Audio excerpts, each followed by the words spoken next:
लोकसभा चुनाव 2024 से पहले इंडिया गठबंधन को तगड़ा झटका लगा है।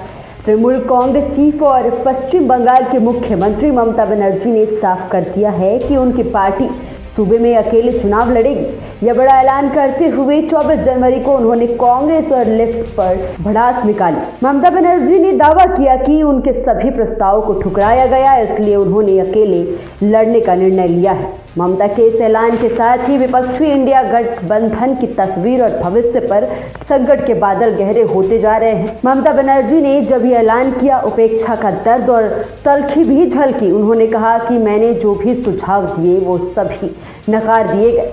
इन सब के बाद हमने बंगाल में अकेले जाने का फैसला किया। उन्होंने राहुल गांधी का नाम लिए बिना ये भी कहा कि वह पश्चिम बंगाल में यात्रा करने जा रहे हैं। इसकी जानकारी शिष्टाचार के नाते भी उनको नहीं दी गई। ममता बनर्जी ने कहा कि इन सब को लेकर हमसे किसी भी तरह की कोई चर्चा नहीं की गई, ये पूरी तरह गलत है। टीएमसी प्रमुख ममता बनर्जी कांग्रेस पर जमकर बरसी और उन पर राहुल गांधी की कल की प्रेस कॉन्फ्रेंस में यह कहने का भी कोई असर नजर नहीं आया।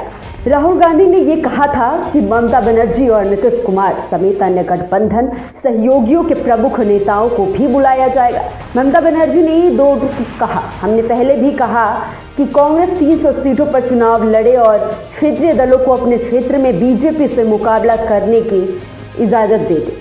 उन्होंने यह भी कहा कि क्षेत्रीय दल एक साथ रहेंगे, लेकिन साथ ही यह भी स्पष्ट किया कि अगर वो हस्तक्षेप करेंगे तो हमें फिर से विचार करना होगा। उन्होंने गठबंधन का नेतृत्व कांग्रेस के करने को लेकर भी सवाल उठाया।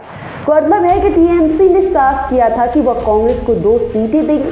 कांग्रेस को 2019 के लोकसभा चुनाव में पश्चिम बंगाल की 42 में से 2 सीटों पर जीत हासिल की थी। पश्चिम बंगाल कांग्रेस के अध्यक्ष अधीर रंजन चौधरी ने इसे लेकर तल्ख बयान दिया था। अधीर रंजन चौधरी ने कहा था कि 2 सीट तो हमें तब भी जीते थे, अब भी जीत सकते हैं। हमें टीएमसी से कोई भीख नहीं चाहिए। मतलब है कि लोकसभा चुनाव को 28 विपक्षी पार्टियां इंडिया गठबंधन के बैनर तले एक मंच पर आई थी। विपक्ष एकजुट होकर बीजेपी के नेतृत्व वाले एनडीए को पटकनी देने की चुनावी चुनौती देने का दम भर रहा था, लेकिन ममता ने बंगाल में विपक्षी गठबंधन को बड़ा झटका दे दिया है। ममता बनर्जी ने बीते दिन यानी 23 जनवरी को 10 से 12 लोकसभा क्षेत्रों की अनुमति मांग का हवाला देते हुए बंगाल में सीट बंटवारे पर चर्चा में देरी के लिए कांग्रेस की आलोचना की थी। टीएमसी ने सूबे में कांग्रेस को सिर्फ 2 सीट देने की पेशकश की थी। सीएम बनर्जी ने तृणमूल का गढ़ माने जाने वाले जिले बीरभूम की पार्टी इकाई की बंद कमरे में संगठनात्मक बैठक के दौरान यह बात कही थी।